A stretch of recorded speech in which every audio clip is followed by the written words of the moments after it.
glass shops and stuff. But what we do is we work with this sign guy. Yes. Who lets us just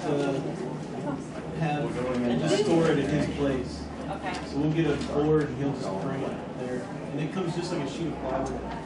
And then who do you have cut it for shape? You guys do that on site? We do that. Or the sign vendor can do it as well. We got some great ideas. Okay. That's all right. That'd be good. Markers, yes. We had them. Fiction based characters. Did you notice right on the outside of the room here, Will, right on the ledge there? Yeah, no, that's fine.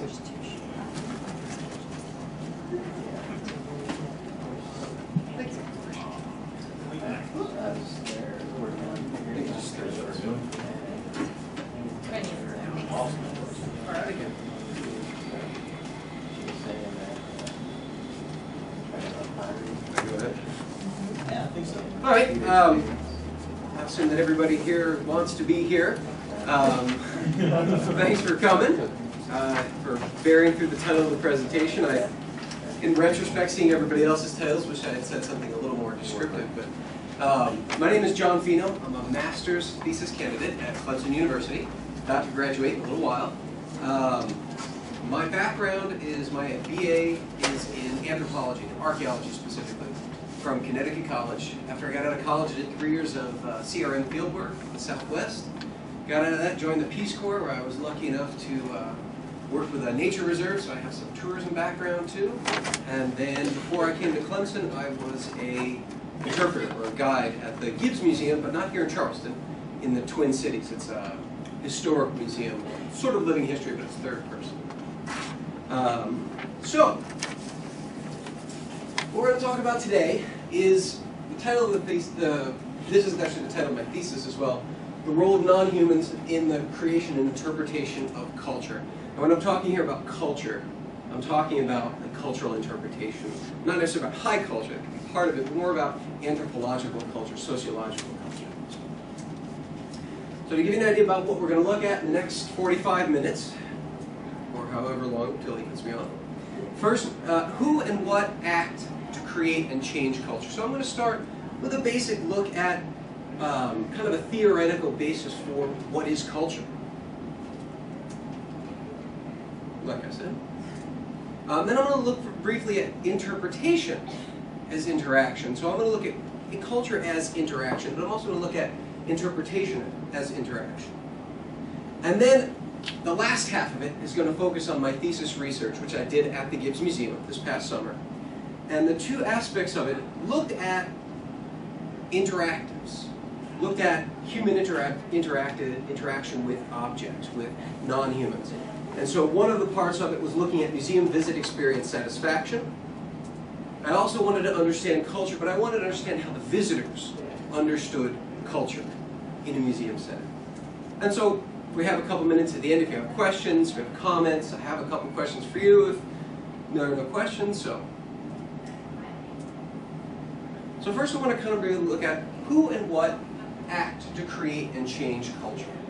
Now, obviously first, to have culture you need people. You have people interacting, you have culture created. Everybody knows this. But what's more common is that people think that only people create culture, that culture only comes from human interaction. And I would disagree with this. I would suggest, especially from an archaeological standpoint, that you look at the role of non-humans. When I mean non-humans, I'm talking about cultural objects, technologies. It's not very bright, but here this is the inside of one of the replica teepees they have at the Gibbs Museum because they interpret historic pioneer life. They also interpret early 19th century Native American life in that area of the Twin Cities. We're also talking about language and semiotics. Semiotics, the signs and the symbols that things mean.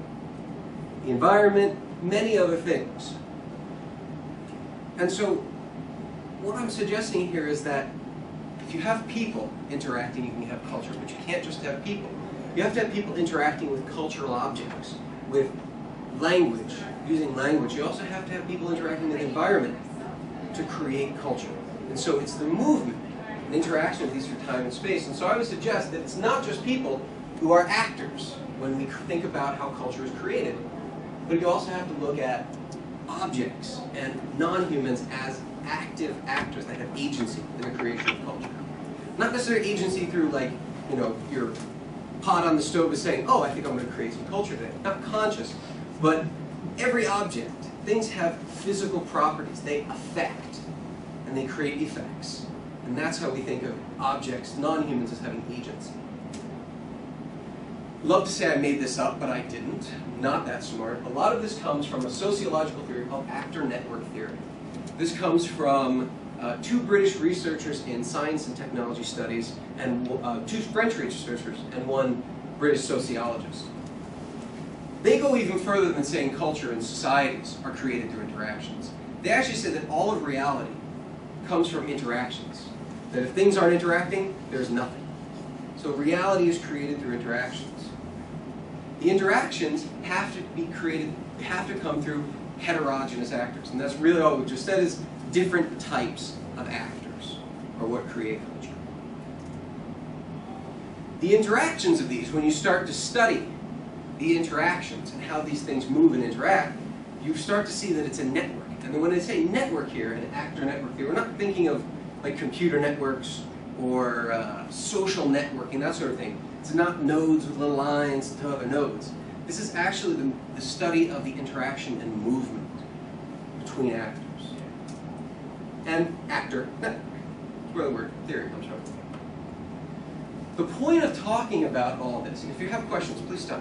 This is a very, very, very superficial overview of actor network theory. What if we want to actually interpret culture, societies, and all of reality as interactions? That we would have to actually do something similar to what we're doing. Now, a lot of this refers to culture museums, historic museums, living history museums. As interpreters, I would suggest that we already are interpreting the interactions. We have authentic artifacts. We have authentic settings and environment. And so as interpreters, we're trying to facilitate interaction between ourselves and the visitors, but also between visitors and the objects that we have. This gentleman here, he is a Lakota Sioux interpreter, works at the Gibbs Museum. This is when we do a talk about syruping in the Twin Cities area, the way that Dakota did it then, and the way a lot of the Native Americans still do that, actually, the way they tap the trees. And so you can think of this interaction as he's actually interacting with the objects, he's facilitating an interaction between these folks. And so you can think of not only the culture, but the recreation of it as a fluid set of interactions. Again, we have to look at environment, landscape, animals, text. These are all things, as interpreters, as cultural interpreters, we bring to bear in the museum. But what I want to suggest here that's maybe a little different than what we're used to is that we have to think of how they originally were as an interaction, and then the recreation of that culture or society or historical moment as an interaction that includes visitors. So I want to ask the question, is talking about culture enough? When people come to a museum such as the Gibbs Museum, most of the people who come to the Gibbs Museum are not Native American. They're not Dakota descendants. They are local folks who know almost nothing about the Dakota because there are very few Dakota left in the area. There's no big reses or anything. And so what's very common is to do what Paul is doing. You talk to people about it. And as living history interpreters, we know that talking to people is far and away the most effective thing to communicate culture. Text, spoken words are very effective. A little different than what he was talking about interactives. Interactives and visitor participation in living history interpretation and reenactment, recreation. They're very common, they're very popular. But what I was curious about is, how can we know why and if these sorts of things are effective? How is visitor participation in the interpretation, why is it effective, and how is it effective? I would suggest the answer to why is that sort of idea that since the original culture was an effect of interactions between many different types of actors, that the recreation of it should reflect those interactions. The if and the how are a little different, and that's where my thesis research, I took a little tiny piece of that question, and I asked a lot of questions actually, but the two that we're going to discuss here today. The first relates to, does visit interaction with interpretive objects increase visit experience satisfaction? So, if you have people interacting with the objects, does that help their visit experience satisfaction? The other major question that I had was, what can visitors tell us about how they understand, empathize with, and learn about other cultures in a museum setting? So I'm going to take this part by part. We're going to start with that first question about visitor interaction with objects and their visit experience satisfaction. So the way I wanted to measure this was I created sort of a quasi-experiment. I put together an interpretive presentation, about 20 minutes long, that I called Corn of the Dakota. And basically I was interpreting Native American relationship, the Dakota relationship, to corn. How they planted, how they grew it, stored it, processed it, in a yearly cycle format. I did all my historical research. The Gibbs Museum was kind enough to give me a space, and I did it for about a month I did actually for exactly 30 days. But what I did to test it was I created two versions of the same presentation. The first version of the presentation, I just talked. I made my own mortars and pestles. I made all my authentic objects best as I could. And in one version, I stood and I talked to people about it. I had the objects in front of me, but I only picked them up if I had to show people what I was talking about. I didn't let people use it, and I didn't use them. Tried to make it as interesting as possible. Wasn't trying to bias my sample here by making it one version boring. The other version was the same information, the same setting, same objects, same length of time. I had visitors, I encouraged visitors, adults, children, to come up, use the mortars and pestles, grind the corn. We made little pouches so that they could see how the Dakota germinated the corn seed before they went to plant it, things like that. And so what I wanted to measure was, is there a difference in visit experience satisfaction between these two? So the next question is, how did I measure this? Now, I wanted to get, in museum studies, the big thing to study is learning. And it's extremely important. One of the major things about being museums is that we're supposed to help people learn. And that's good. But I wanted to get to a question that was bigger than just museum learning. I wanted to think about more like the visit experience. And so I found in the journal Curator from 1999 an article that talked about scale development for museum visit experience satisfaction. These folks did develop the scale at 8 different Smithsonian museums. They asked people, what was a satisfying experience that you had today? And they wrote them down, and after a number of months of doing this, they decided that there were 14 specific items that made up experience satisfaction, and I'll talk about just a couple examples of this in a minute. They took these 14 items, and they went and they started asking people, did you have this experience today? Just only those 14 examples. They did that, threw that into statistical software, and they came up that these 14 items factored down to 4 specific dimensions of experience satisfaction. Object experience satisfaction, cognitive, introspective, and social. And so basically the statistical software told them that these are the 4 types of experience that these items break down into. And I'll give you an example. A couple examples. To measure this, I created a scale and adapted this same scale. And I asked people about their experience. Scale 1 to 7, where 1 was nothing, 7 was very good. Did the exhibit provide you with these types of experiences? And so one example of those 14 items was, I was able to see the real or original thing. Now, we didn't tell visitors that this was a type of object experience. And the other thing I forgot to mention was, visitors never knew what kind of visit they were having, what kind of exhibit it was. On one day I would do spoken, and then the next day I would do the interactive version. And it was randomized, and visitors just assumed that this was the only presentation. So again, not to bias my sample. Another example is I gained knowledge or information. This is cognitive experience. I was able to imagine other times or places. Introspective experience, thinking about, or one of the other ones was I thought about what it would be like to own such things. Or I spent quality time with my friends, family, and other people. It's the social experience that you can get at this sort of museum. So, at the end of the presentation, it didn't matter what kind it was, I handed out the same questionnaire. This was only to adults. This is just a master's thesis. I didn't have time to design adults, and also one for children too. So I handed out this questionnaire, they filled it out, they gave it back to me. Over 3 months, I had 301 returns, 82% return rate, which is great when you have a captive audience. It was working pretty well. And so then I took all this data back, took my 14 items, coded them, put them in statistical software, ran my factor analysis, and I was hoping to get 4 dimensions: object, cognitive, introspective, and social experience. I did not. The software decided that there were actually only 2 dimensions, and they were not discrete, meaning that some of the items were very much in the first dimension. Some of the items were very much in the other dimension, but some of them could flip-flop. What does this mean? If anybody can tell me, I'd appreciate it. I have a couple of possible reasons that this happened. I'm a master's student. I'm still working with some of the statistics, so suggestions are always welcome. It could be that these 14 items are just simply not appropriate for this setting. At living history museums, these 14 items are not the type of the type of experience that visitors have.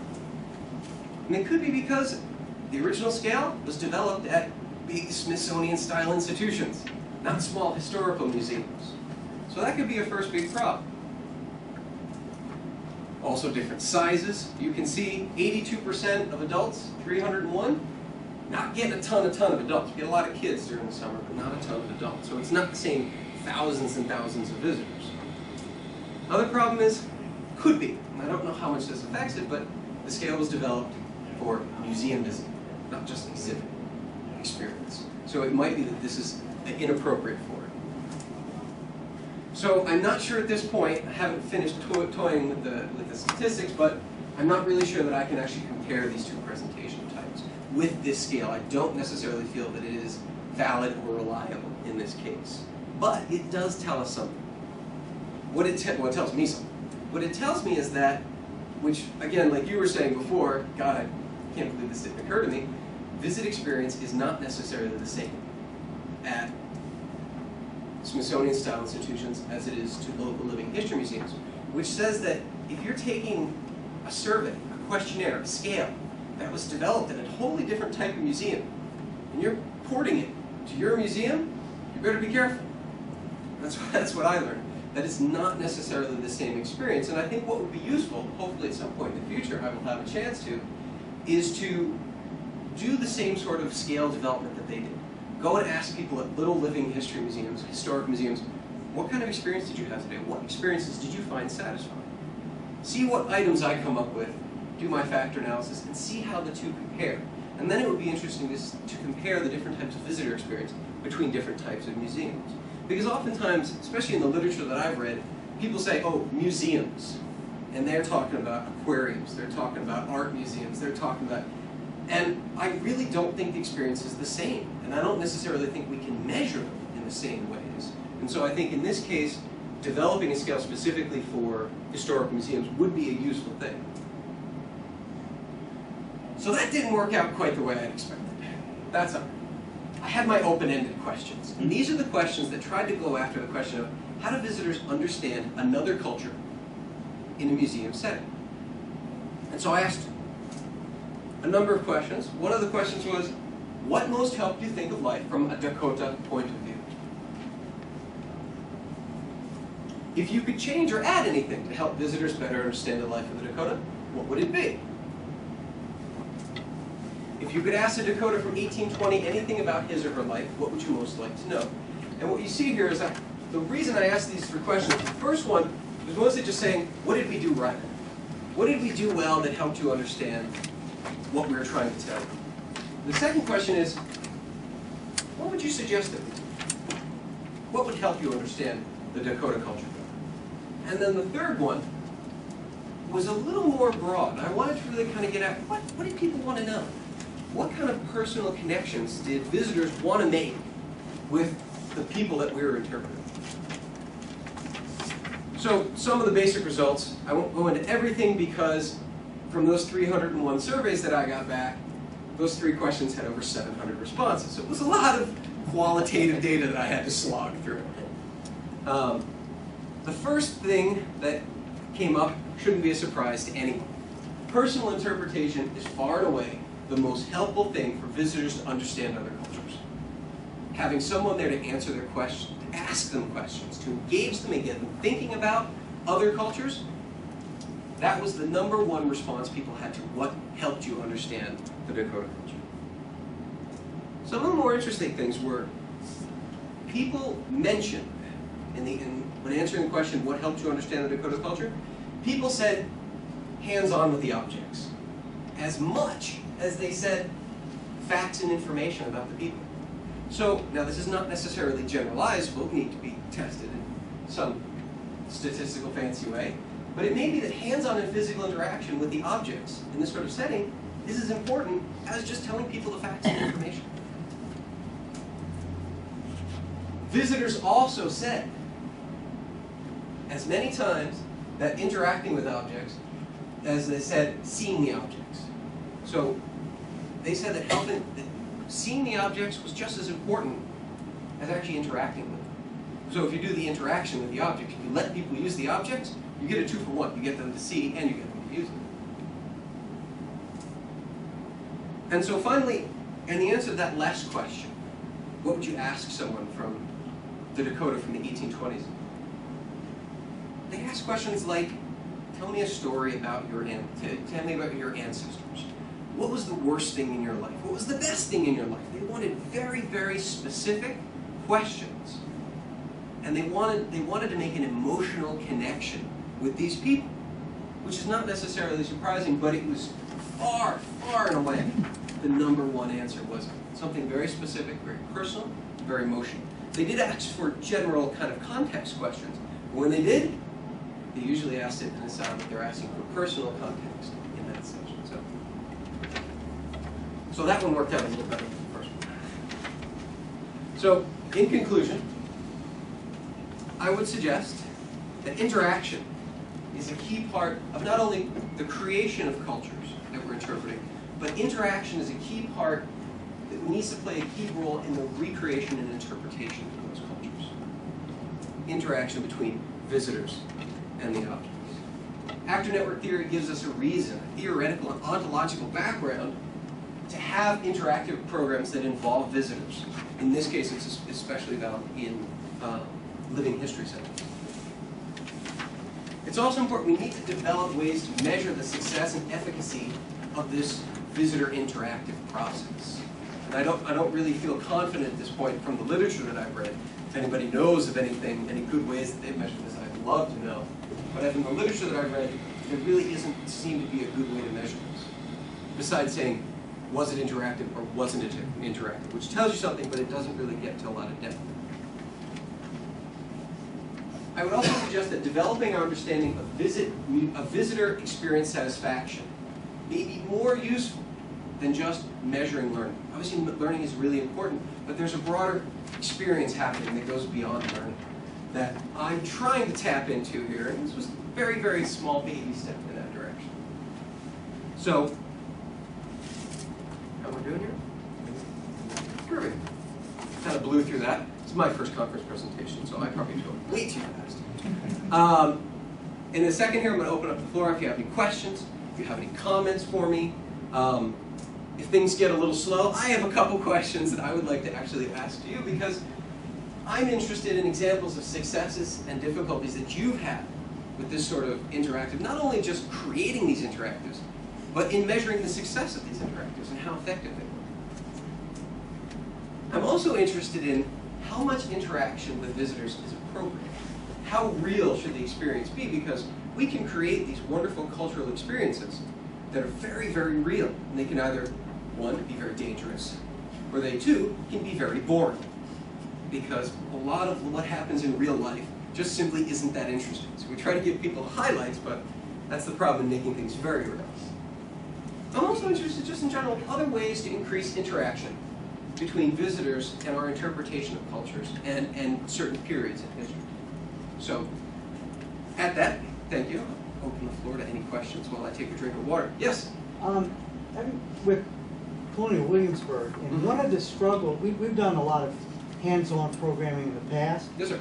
And one of the things that we are continually challenging ourselves with, we sort of move beyond interactive, and the clutch word that the programmers are wrapped around now is engagement. Engagement. Well, that's a fun term. I like And that. Thank you. are the guests, are the visitors engaged? And you know, we've struggled with this because engagement, it's easy for us to see that many of our guests, and I'm sure all of you at other sites, you know that your visitors come with a preset expectation, and you can involve them. And on the surface, it might seem that they're involved in the in the interactivity. But we struggle with whether are they really engaged in the concept that you're trying to get across, or is it just the superficial act of doing whatever it is? So How we don't have connected. That's why I showed up here. I'm looking for the Rosetta Stone. I was hoping you were going to give me a thing that I could write up here. Don't have bring it. you in that. But wouldn't that also, though, pertain to the age group you're looking at? Oh, Because absolutely. you're talking about little children, they're just engaged in the moment and the activity. Tilden, The you know? older and might actually come away with some concept of why and the wherewithal of what we're doing. And So they may not be able to register it for 2 more Right. weeks until Right. something else happens. they're in school and they're studying about something, and all of a sudden Exactly. it clicks. It's like, I remember doing this, you know. And that's Yeah. that's where we're coming from. That's where we're at. We're struggling with the whole concept of engagement. And were they engaged on a superficial level, or did they? And I don't know. I think the hard part is that you have to, if you get a cross section of ages, that's the thing, is that you're going to have that diverse form of engagement, and you just can't. And are you going to cater to one specific age group, or are you going to cater to the broad spectrum, which And is I difficult. can definitely speak to that, because one of the most difficult things was getting adults to actually use the objects. Because obviously, everybody knows people come with families, they come with their kids. There is no adult that's going to be like, okay, my turn, and get in some kid's way to use an object. And so it was a real nuanced thing to try to get the adults to also want to use these objects instead of just having the kids use them. And one of the suggestions, it was a presentation earlier, was talking about that there is a demand that maybe is not being tapped for. It sounds so risque. Adult-only interpretation exhibits and presentations. I don't know how else to phrase that without making it sound like some sort of press stop, but yeah, it's not what you really want to get. It's not what you're trying to. You want to advertise in the paper like that, but yeah, that was a difficulty. Well, one thing you can do, is that when you see the adults with the kids, and they're standing there, because you as an adult are still a little kid and want to do this stuff too, is your interpreters being savvy enough to look at the adult and say, after that child has done it, why don't you give it a try? Come on, it's okay, we'll allow you, we let kids, Or I had the kids, when they were with adults, I had them invite one of the adults to help them. That was reasonably effective. It wasn't quite the magic bullet that I was hoping for, but it was reasonably effective. So there's some literature out there on family learning, a good bit of it. Okay. And one of the things that is suggested in family learning is that you set up interactive sort of ideas where there are multiple outcomes and the adults can help to guide that process. And that gets them involved with the child as well. But the technique for an interpreter there is you can't do the classic presentation style. You have to be much more the guide. You have to be much more involved with questioning and more facilitating that interaction between the parent and the child rather than you being the person sort of on the stage, if you will. So it's a little bit different style sometimes, but it's quite effective. And one of the folks that have done a good bit of work on this is the folks out at Lawrence Hall of Science at Berkeley. So some of those guys out there maybe source to look at. I think that Eve brought up a really good point by assuring adults that it really is okay.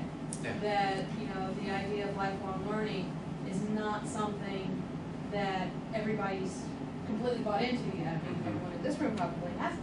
But it's that they don't want to look foolish. They don't want to show, oh, this is really cool. Well, one of the things I wished I had done, I mean, obviously, when I was done, I was like, oh, that was stupid, why didn't I do this? One of the ideas that I had was to, since you are talking about cultures and family life, and it is family-oriented museum, everybody gets a role. You're assigned a role, and it's not quite role-playing, but you design the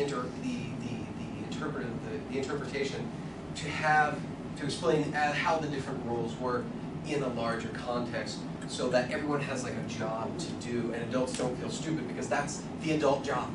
That was what the adults were supposed to do. So, yeah, it's a lot of different ways. It'd be interesting to work out on. My problem here was I couldn't make them too different. I really wanted to make a really good interactive presentation as the interactive version of it. But then it becomes the problem of, are they really comparable? And so I had to really just stick with making the difference. Did visitors use the objects or they did not use the objects? Yes. Why were you reluctant to make the experience, the interactive, different for the, I'm guessing, the children within an age group from the adults? It wasn't necessarily that. It wasn't an interpretation for adults. It was focused on everybody. Right. And usually, just one of the things I found as a fun frontline interpretation is that unless you engage the kids, the parents are gone. So if the kids are focused, then the parents can also focus on you, and it doesn't, as long as the information is new, it doesn't really matter how you present it. You can present it to the kids, and the parents will go, oh, okay. What really snagged me was that I didn't have the time to develop a questionnaire that would measure the kids' experience. Right. And so really that was more what it was, a question of between adults and kids. So, and I don't have the expertise to do that either. So. Yes? I was curious, when you said you did a talk one day and an interaction the next day, did you get any kind of feedback at all from anyone that Repeats? found that out? I had one person who did find it out, but pure serendipity. We had a nasty lightning storm that day, and so it's the Dakota area of the museum is outside, so we had to run off, and I couldn't do that presentation. But really, over the summer, over this one period of time, I really didn't see, except for this one fellow, I didn't really have anybody do a repeat visit. At the Gibbs Museum, how do I put this diplomatically? They don't get a lot of repeat visitors in the same season, especially in 1 month. And so people who tended to come during that month, didn't come back during that same month. Nobody said they heard from somebody else, why did I do this? No one actually did that. I did have a couple people say that, oh, well, somebody told me about this, but no one was like, why didn't I get to do this? One of the things that I had was, the problem was that when the adults were filling out the questionnaire, kids are getting antsy. And so it was difficult not to let the kids use the objects, because while they're filling out the questionnaire, it's technically still part of the interpretation. And I didn't want it biasing the sample, so I promised the kids that afterwards that they could go use it in the bark lot. My presentation was outside. We had a very dry summer, so I got lucky in that. Did you sense, before doing the survey, did you sense the reaction of people between the two? The biggest thing that I noticed was my reaction. After doing this 4 times a day for 30 days, when I had to do a couple of days, because it was just randomly timed, when I had to do 4 days at a stretch of just the spoken, it was boring, and I was just longing for when I could use the objects again. Because the interactive helped me with burnout. It helped me because the interactive process creates more serendipity than just the spoken. And so it helped me kind of make it more interesting for me. The biggest thing I noticed between the spoken and the interactive was that The spoken was very effective with big groups when I had 30 people. And it was, but hands-on with those few amount of objects that I had was a bomb when I had a lot of people. Unfortunately, I didn't have a way to measure group size, which afterwards I wish I'd had. The interactive was most effective with small groups. When I had small groups and just did spoken, you could see they were kind of looking at me going, well, why can't we use them? Because visitors are so used to when you have just a couple of visitors with a guide, they're like, ooh, now I get like a personal behind-the-scenes tour. And I just had to talk at them, and they looked at me a little cross-eyed. So, yes? I'd like to make an observation. I work at a science center, and you know, because it's school district owned, we're used to always focusing on the kids. Mm-hmm. And yet what we do a lot of times is very interesting to adults for the living history, and we're so up close and personal with everyone. And so I guess we've done it really not on purpose, but have tried to make it not only interesting for the kids, but change some of the way we've interpreted or deal with the adults, so that we can bring in adults who don't have children, and we've been trying to promote more of this, so that a lot of senior citizens come in on their own, and a lot of adults who don't realize that even though, you know, it's geared towards kids, that, you know, you can learn something too and feel comfortable with learning in these situations and trying things that you may not get that hands-on experience at other sites. Right. But, you know, I guess we haven't done it consciously. It's just been I think there is a demand for it too. It's just, it's hard to tap but into. being able to promote it to Yeah. people and make them feel comfortable in that situation. Yeah. So I don't know. It's just, Yeah, no, it's. I think and then in the end that kind of pulls a more diverse group of people in for you. My real question, I mean, we just kind of discussed this. Has anyone had any statistics? How, at places that you work at, have you tried to measure the efficacy, the effectiveness of this type of interactive? I know there are other types of interactives, but this is pretty different than what you guys were doing at your museum. So, yeah. I recently conducted a study, and I found that I didn't study whether it was hands-on versus, but any kind of interaction with a real person helped the people connect to the stories so much more than just reading the exhibits or reading the brochure. Any kind, and the more they were able to interact with a real person, the stronger their personal connections were to the stories. Yeah. It's kind of interesting because I wouldn't say that we necessarily look, now thinking back on things, I wouldn't necessarily say that we ask this particular question, but we always look at evaluating programs and in a variety of ways. And one of the things that I did notice, we significantly changed the program. We had a program that was run one way for a very long time, and it was very much spoken, and there wasn't much, and the evaluation numbers weren't great. That's why I wanted to change it. We changed it to a much more hands-on type of program, even though it was a fairly large group setting. We did some demonstration. We bring up volunteers with whatever it would happen to be and work through that process of working with the object. And even though the program had similar content, the evaluation numbers on that program went way up. Now, I've only run that one summer, so I don't have, this will be our, this summer we'll change the program. But, so I don't have good, I wouldn't say I'd have really great data. It's just suggestive data at this point that it does seem to have a big effect. We had a year's worth of data to compare back to 3 months worth of data. So, and what we did was basically just measured, we used the same basic type of survey form with people directly, questionnaire type. It's actually one-on-one survey rather than a questionnaire. Okay. And then we asked some pretty specific questions, very much like you did. Right. It's just trying to get at that idea of were they satisfied and they enjoyed the program, and then did we get across our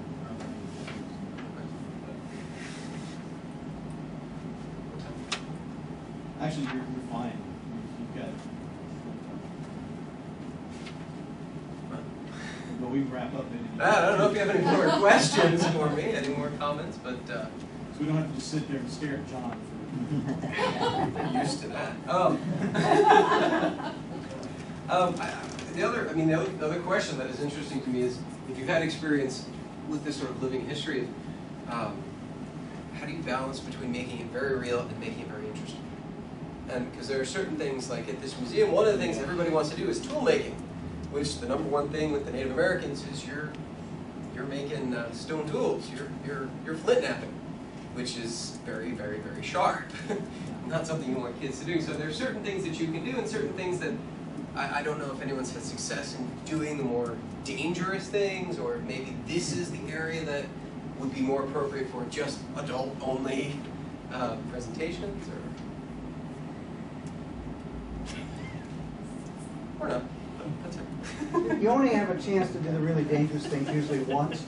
Right. And then, after the health department and OSHA, there isn't some of the other federal legislators come through and assess the damage.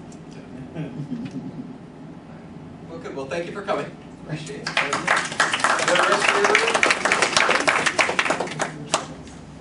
No, we just thought the first one wasn't over yet. So.